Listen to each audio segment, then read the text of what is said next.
안녕하세요. 이젤라TV 시청하신 여러분들 반갑습니다. 오늘 조선 왕조 이럭궁저럭궁이죠? 네. 오랜만이라 다 헷갈리죠 지금. 네. 이럭궁 저럭궁 시작해보도록 하겠습니다. 저는 더덕이고요. 비필이고요. 네. 공희입니다. 네, 안녕하세요. 반갑습니다. 네, 공희님. 네. 아유, 네. 그 병상 투혼을 펼치시고. 그러니까요. 고생하셨어요. 근데 본인은 기억이 안 난대. 너무 오래전에. 네, 지금 몸은 다 괜찮으신 거죠? 네, 무슨 한 달 전 얘기 아닌가? 한 달까지는 아니고 한 3주? 2주, 3주? 네, 3주. 그 정도. 그 정도 됐겠네요. 네, 아프셨다가 다 나으신 꿍이님을 모시고 오늘 되게 중요한 날이에요. 제가 아는 왕이 나왔거든요. 도움 많이 주세요. 힘들어요, 정조도. 아니, 그런가요? 이름만 알아요, 저는 이름만. 정종을 아시는 건 아니고. 영화의 현빈이 정조인 줄 알고 있기 때문에 저는. 몸이 좋죠, 현빈이. 네. 그거밖에 기억나는 게 없어요. 그러니까. 등근육. 네. 오늘 정조실록을 드디어 들어가는군요. 도대체 몇 권째 지금 하고 있는 거죠, 저희가? 16권. 와, 많이 했다. 이제 얼마 안 남았네요. 네. 고지가 보이네요. 네. 빨리 네. 끝내고 싶습니다. 좋아요, 좋아요. 네, 정조 오늘 들어갈 텐데요. 오늘 뭐 막 준비해 오셨다. 그 전에 없던 뭔가 자료가 있으니까 보면서 하면 좋을 것 같은 생각이 드네요. 이 어색함. 되게 진짜 어색하네요. 너무 오래간만이라 네. 또. 저번 시간에 뭐랬는지 기억이 가물가물 하죠. 네, 사도세자 죽음 하면서 마무리가 됐어요. 그 이후에 그 세자 자리는 세손이었던 이산, 오늘 주인공인 정조가 세손의 신분으로 세자의 자리에 올랐어요. 그 이후에 이제 이야기를 시작할 겁니다. 네. 사도 사후. 네. 네. 그 사도 영화. 네. 영화에서가 다 이제 배우로밖에 기억이 안 나네요. 괜찮습니다. 유아인이 네. 죽을 때 그 밖에서 막 울었던 그 조그만 꼬마. 네. 이산인 거잖아요. 네.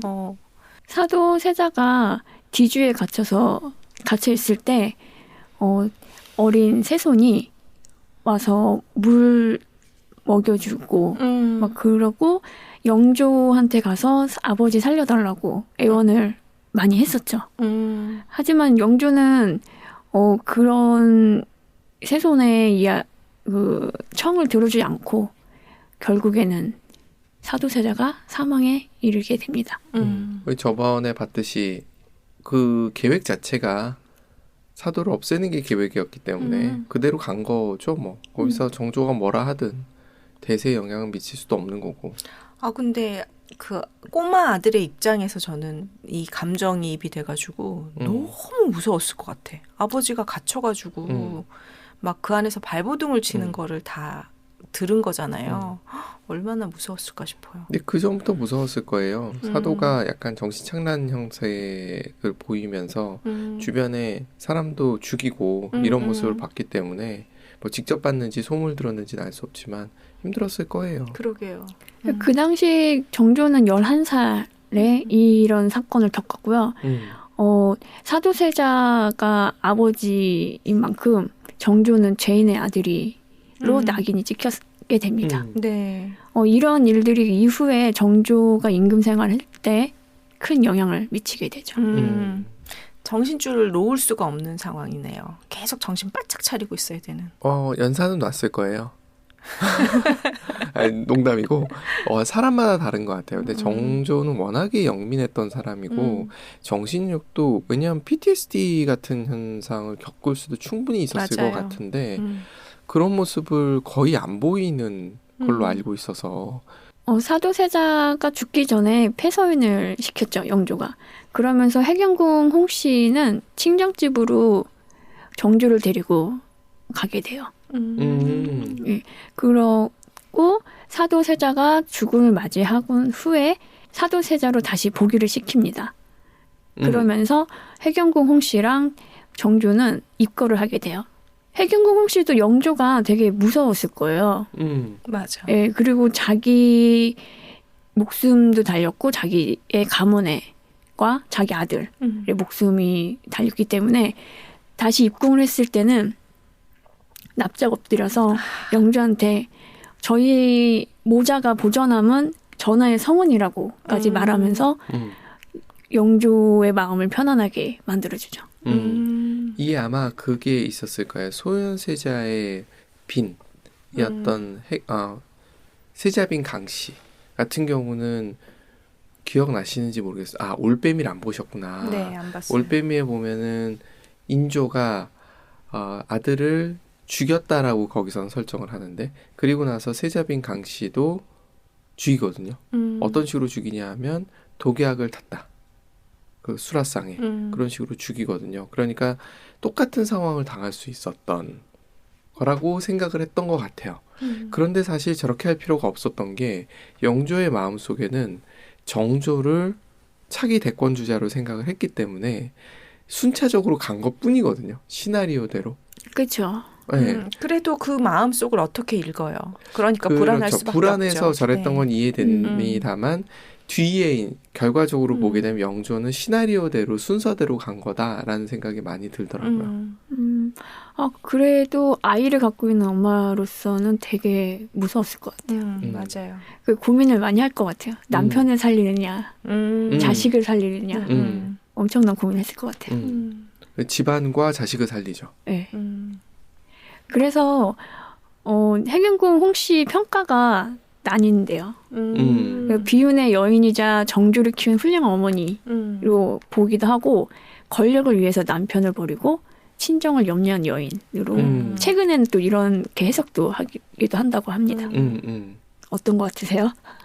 근데 사람 마음이 어떻게 뭐 하나의 길로 쭉 가요. 이런 마음도 생겼다, 저런 마음도 생겼다 그러는 거잖아요. 그러니까 그 마음들이 굉장히 복잡하게 얽혀서 마음속에 이런저런 생각들이 계속 떠올랐을 것 같고 그거를 이제 후대에서 평가할 때 이런 길 저런 길로 딱 지정해서 할 뿐이지 그 마음속에는 되게 복합적으로 있지 않았을까. 저도 저게 다 네. 있을 것 같아요. 네. 맞아요. 엄마로서의 마음도 있고 그리고 아니 세자 빈으로 들어갔는데 저 생각이 없었다면 전 자질 부족이라고 저는 생각해요. 저 생각은 무슨 생각이죠? 권력에 대한 그러니까 정치적인 구도라든가 자기 집안이라든가 이런 걸 생각을 안 했으면 생각이 없는 거지 그거는. 그래 나는 생각이 없게 살았겠다 싶네요. 아닐 거예요. 세자빈으로 간택이 되셨으면 그때부터 이제 그때- 교육을 받았을 한 거예요. 명의 사람을 만들 수 있어요. 맞아요. 도망갈 거야.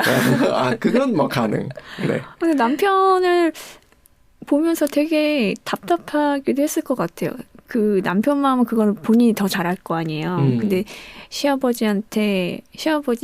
아버지 영조한테 그 남편이 바라던 거를 얻지 못하고 계속 갈구만 하고 있었던 상황이었으니까 그것도 마음 아프고 모든 게 다 비극적인 상황이었던 것 같아요.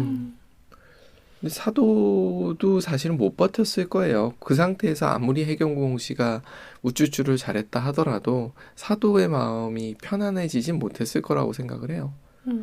제가 봤을 땐 늘 영조가 문제다. 라고 생각하는 사람이기 때문에. 그 이후로 세손이 세자가 되려면은 죄인의 아들이 되면 안 되잖아요. 네. 그래서 영조는 효장세자의 양자로 입적을 시켜요. 효장세자는 누구냐면 사도세자의 형이에요. 아. 예. 효장세자는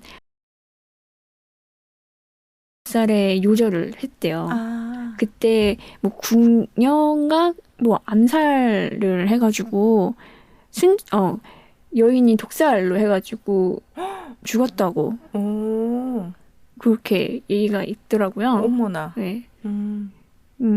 암살설이 있었죠. 효장세자 암살설. 왜 누구한테 사주를 받았나? 그거는 그러니까 그 세력 때문에 그런 것 아니죠. 같아요. 네, 네. 맞아요. 근데 이것도 썰이기 때문에 알 수는 없는 것 같아요. 네. 네. 세자 생활을 하면서 마음은 편치 않았어요. 세력들이 어쨌건 이 세자 정조의 아버지를 죽였기 하는데 일조를 했기 때문에 맞아요. 언제 나를 다시 복수를 맞아요. 할 수 있을까 음. 하면서 계속 주시를 하고 있었던 거예요. 정조에 대해서. 그래서 정조는 신하들한테는 죄인의 눈길을 받았고 그리고 외가한테는 언제든지 등을 돌릴 수 있는 세력이라고 생각했어요. 왜냐하면 사도세자를 그렇게 계획을 짰던 건 해경궁 홍씨 아버지인 홍봉환, 정조의 외할아버지죠. 거의 이 일로 인해서 영조의 신임을 얻었기 때문에 그리고 할아버지는 뭐 절대 권력자죠. 그렇기 때문에 그런 주변 환경들에 의해서 정조는 눈치를 보면서 절대된 생활을 할 수밖에 없었어요. 그 당시에 영조는 척신 정치를 하고 있었거든요. 왜냐면 노론이 너무 엄청 세. 세력이 세다 보니까 이거를 견제를 해야겠다 생각한 게 이제 척신 정치였어요. 그래서 우선은 사도세자 일로 인해서 홍보한한테 세력이 흘러가게 됐고요. 네네. 그 홍봉환은 영조의 신임을 얻고 승승장구하면서 모든 조정을 장악하게 돼요. 그러니까 홍봉환은 정조 그러니까 그 당시에 이산의 외할아버지인데 네. 세력을 엄청나게 얻게 되는 거고, 네. 네, 영조 또한 뭐 왕이니까 절대 권력자니까 두 양쪽의 그 할아버지들이 백그라운드가 외할아버지와 친할아버지가 절대 권력을 가지고, 네. 그러니까 홍봉환은 사위도 벌었으니까 뭐 손자도 버릴 수 있지 않을까 했기 때문에 이사는 항상 두려움에 떨어야 했어요. 그리고 더 잘 보여야 됐고, 네. 홍봉환의 세력이 커지면 커질수록 반대파가 생기기 마련이잖아요. 그렇죠. 그 반대파는 김종수라는 사람이 있는데 네. 이 사람은 정조의 세손 시절 때 스승이었어요. 김종수가 홍봉환의 그런 모습을 보면서 반대 세력으로 부상을 했고요. 그 스승으로 있을 때 정조한테 임금이면서 스승이면서 아버지가 되어야 한다라고 항상 강조를 했대요. 김종수와 홍봉환이 대립이 됩니다. 이 세력을 뭐 탕평당, 청명당이라고 하는데 홍봉환 쪽이 탕평당, 왜냐면은 그 정조의 탕평을 지지하는 세력이었기 때문에 영조의 그렇게 불렸던 것 같고요. 네. 그리고 김종수는 청명당이라고 그렇게 불렸대요. 보면 전 그 생각이 들어요. 제가 영조에 대해서 별로 안 좋아하는 여러 가지 이유가 있는데 그 또 하나가 뭐냐면 노론의 힘을 얻고 대통령이 됐든다. 왕이 된 거잖아요. 왕이 된 다음에 그 다음에 했던 일이 뭐냐면 역시 마찬가지로 반대당을 키우는 일을 한 거죠.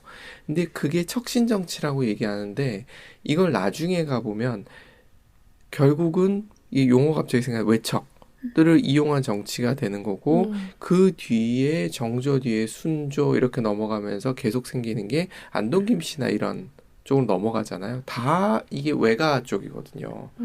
그런 정치로 넘어가게 되는 시작이었던 거예요. 그러니까 그렇게 생각해 보면 영조가 정치를 잘했느냐라는 질문, 그리고 영조를 우리가 국사 시간에 배울 때 조선의 중흥기를 이끌었다라고 얘기하는데 정말? 이라는 생각을 계속 하게 만드는 부분이라고 봐요. 중흥이 될 때 왕이셨나 보죠. 그게 더 맞을 수 있어요. 네, 그러니까 모든 게 운빨이었네. 그럴 수도 있어요. 네. 그리고 도리어 정조 때 했던 일들이, 정책들이 뒤에 뭐 얘기가 나오겠지만 정조 때 했던 정책들 때문에 그 당시에 조선이 경제적으로 굉장히 좋아지고 있었던, 상업도 좋아지고 뭐 이런 상황이 만들어지거든요. 그건 영조 영향이라고 보기에는 조금 어려운 부분이 좀 있어요. 그래서 저는 계속해서 영조에 대해서 왜 영조를 그렇게 높이 평가하지라는 생각을 계속해요. 네. 영조가 오랜 집권을 안 하고 좀 짧게 있었으면 뭐 괜찮지 않았을까요? 제가 항상 드리는 얘기가 그거예요. 딱 본인도 한 20년 하고서 돌아가 주셨으면 모든 것이 깔끔했을 텐데. 이 후반 가면서 너무 세력들이 자기가 원하는 그 탕평이 아니었던 것 같아요. 맞아요. 그러니까 너무 오래 한 거예요. 그리고 막판에는 거의 노년기까지 보이기 때문에. 근데 그 정도 살았으면 80 몇 세까지, 그 당시에 80 몇 세니까. 장수죠. 너무 장수를 하신 거지. 왕이 아니었다면 뭐 모르겠는데, 왕이었기 때문에. 스트레스를 잘 푸셨나 보네. 글쎄 말이야. 그리고 굉장히 식사도 절제해서 했다고 맞아요. 유명하잖아요. 바른 생활로 생활하셨으니까 맞아요. 그게 가능했나 보네요. 그래서 결국은 홍봉한 대 김종수라는 구도가 만들어졌다고 하는데, 그렇다고 해서 김종수의 세력이 그렇게 셌던 것 같진 않더라고요. 그쵸. 김종수가 세력이 있긴 하지만 홍봉안의 세상이었죠. 거의 뭐 발톱을 떼자. 그 정도의 네. 수준. 그랬겠다. 그렇게 세력이 되게 약했어요. 아직은 그렇게 막 확장된 상황은 아니었어요. 그 정도로 홍봉안이 조정을 다 잡고 있었던 상황이에요. 근데 대단한 정치수를 갖고 있었던, 그리고 그 딸이었던 해경국 홍씨도 만만치 않았지 않았을까라는 추정을 해보는 거죠. 홍봉안이 조정을 장악하고 있던 와중 영조 33년에 정비였던 정성왕후가 승하를 합니다. 그래서 새 왕비를 간택을 해야 되는데 그렇게 뽑힌 왕비가 정순왕후였어요. 정순왕후는 김왕구의 딸이었고 그때 영주는 66세였거든요. 그래서 정순왕후는 15세로 새 왕비로 간택이 되었어요. 그래서 역대 임금 중에 나이 차가 가장 많이 나는 커플입니다. 저렇게 우아하게 포장을 해주시는군요. 네. 사두세자랑 해경궁 홍씨보다도 10살 연하였고요. 그리고 정조와도 7살밖에 차이가 나지 않았어요. 그렇죠. 네. 뭐라 얘기해야 될지 모르겠는. 그래서 사두세자 죽음에 대해서 정순왕후가 뒤에서 조정을 한 거다라는 얘기도 되게 많다고 해요. 그런데 그거는 뭐 사실이 아니라고 다들 판단을 하시더라고요. 왜냐면 15살에 들어와서 사리분별이 잘 안 될 텐데 그게 가능하냐 뭐 그런 식으로 평가를 하시더라고요. 그거는 사람에 따른 차이가 있다는 생각을 못했던 게 아닌가. 그리고 뒤에서 그 김한구라는 사람이 어떤 식의 행동을 했을지는 아무도 모르는데 그럴 수 있다고 생각합니다. 정순왕후가 왕비로 간택이 되면서 정순왕후의 김씨 일가들이 조정에 대거 진출을 하게 됩니다. 정순왕후의 아버지인 김왕구는 당연히 조정에 들어왔고 오라버니인 김기주라는 사람이 함께 조정에 투입이 되죠. 김기주가 이 정순왕후 세력의 핵심 인물이에요. 그래서 그 이후로도 김기주의 주도하에 많은 세력들이 뭉치는데 제가 볼 땐 네. 김왕구가 정순왕후의 아버지다 보니까 직접적으로 관여하기는 조금 힘들었을 수도 있고 저 김기주가 욕심이 너무 많은 걸 수도 있고 네. 그럴 수 있겠네. 네. 그러니까 홍봉안이 했던 행동을 보면은 김한구도 똑같은 행동을 했을 수 있을 텐데 김한구는 그런 스타일이 아니었던 것 같고 김기주는 권력력이 있었던 사람인 것 같고 꽤나 있었던 것 같아요. 홍봉안을 견제하기 위해서 이들이 김종수였던 청명당이랑 손을 잡게 돼요. 그렇지 않으면은 홍봉안을 이길 수가 없기 때문에 김기주는 되게 좀 권력욕인지 모르겠는데 되게 영특하기도 했었나 봐요. 영주 45년에 30세로 승지가 되면서 세력을 점차 키워갑니다. 승지가 그거 아닌가요? 그 왕 옆에서 뭐 시다발이라고 하면 좀 그렇구나. 왕 옆에서 거의 모든 거를 중재를 하는 역할. 뭐 받고 보내고 또 대통령 뭐가 들어오면 실장 같은? 맞아요. 경호실장은 아니고 비서실장. 비서실장 같은. 청명당과 김기주가 세력을 합해도 홍봉안을 이길 수는 없었기 때문에 정조는 이 그림과는 무관한데 네. 정조가 정순왕후한테 자기의 생명을 맡기게 돼요. 오. 찾아가서 홍봉안이 나를 죽이려고 한다고 생명의 위협을 느끼고 있다 하면서 정순왕후를 찾아가서 도움을 요청을 해요.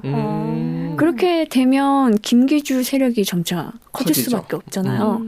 그러면서 김기주의 세력이 홍봉안만큼 점점 커지기 시작합니다. 영조는 그걸 보면서 무슨 생각을 했을까?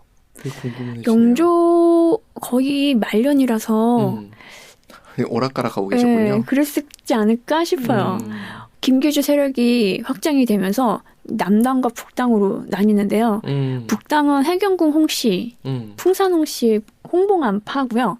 남당은 정순왕후 쪽 경주 김씨, 김기주 일당들입니다. 그렇게 두 세력들이 거의 동등한 위치까지 올라왔다고 합니다.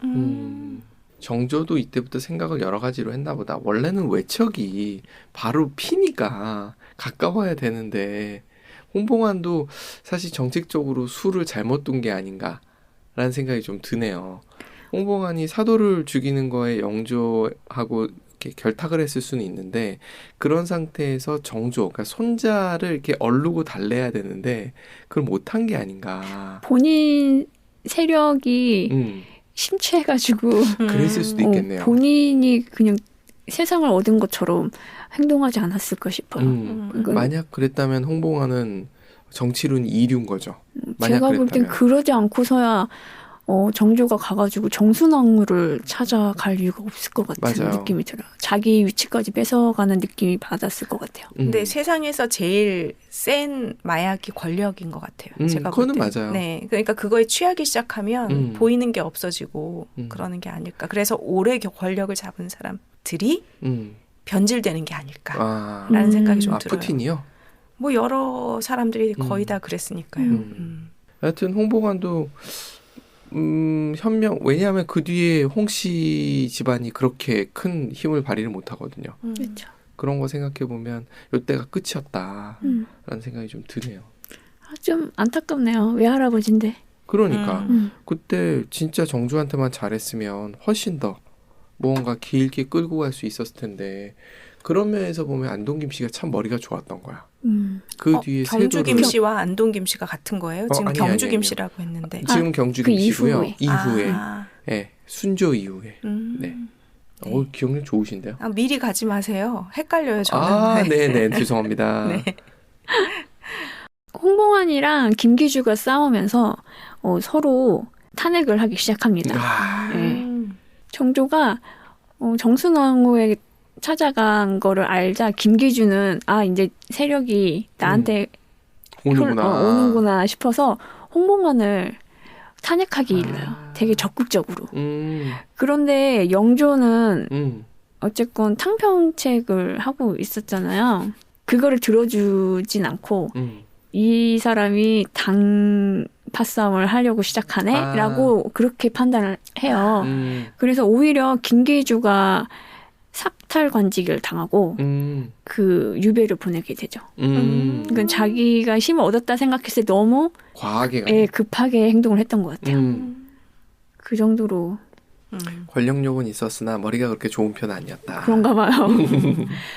그렇게 둘이 싸우는 도중 지치고 막 힘들잖아요. 그 상황에서 홍인한이라고 홍봉안의 이복 동생이죠. 이복 동생이랑 정후겸이라는 사람이 또 연대를 하기 시작합니다. 새로운 외척이 또 탄생이 돼요. 세력들이.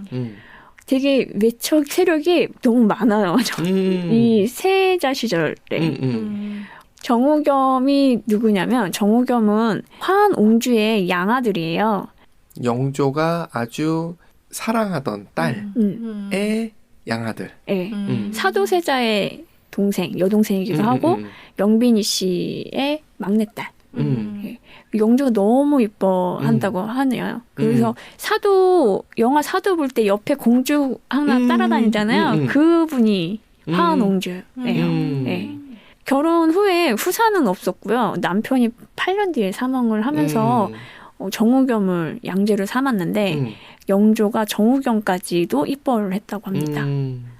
그런데 정후겸도 머리가 좋았는지 어린 나이에 과거 합격하고 승지까지 오르게 됩니다. 과거 합격에 대해서는 항상 물음표를 찍어야 됩니다. 워낙에 비리가 많았기 때문에. 이뻐했잖아요. 오, 그럼 아까 김기주가 30에 승지가 된 것도 대단하다라고 했는데 그러네요. 20세에 승지가 됐으니까 정말 초고속 승진. 그 완전히 외척을 키웠네, 영조가. 그런 것 같아요. 무슨 생각인지 모르겠는데 너무 되게 다른 방향으로 흘러가는 것 같아요. 그러니까 외척을 키우는 거에 대해서는 그 조상님이신 이방원님께서 절대로 하지 말라고 얘기를 했는데 그걸 한 거 보면 영조가 공부를 열심히 안 했다 이런 생각도 좀 드네요. 그렇게 연대를 하면서 이 상황에서 영조가 점점 나이가 들어서 판단력이 흐려질 때였나 봐요. 영조가 돌아가시기 전 3년 동안 이 정우경과 홍인환이 조정을 집권을 하게 돼요. 거의 내 세상에다 하고 엄청 판을 키웠던 것 같아요. 영조는 나이가 너무 이제 들어버려서 정치를 하기 힘들었어요. 그래서 대리청정을 하기로 이제 공표를 합니다. 하지만 그때 세력을 장악하던 홍인환과 정우겸이 악성 루머를 막 퍼뜨려서 방해를 해요. 나중에 자기를 복수할까봐 그랬던 것 같아요. 이 지금 그 외척들이 다들 복수하면 어떡하지? 그거에 이산 왕이 되는 거를 조금 꺼려했던 것 같은데 근데 어쩔 수 없이 이산밖에 없을 것 같은데 이 상황에서. 그래서 방해를 하는데도 불구하고 대리청정으로 공식화가 됐어요.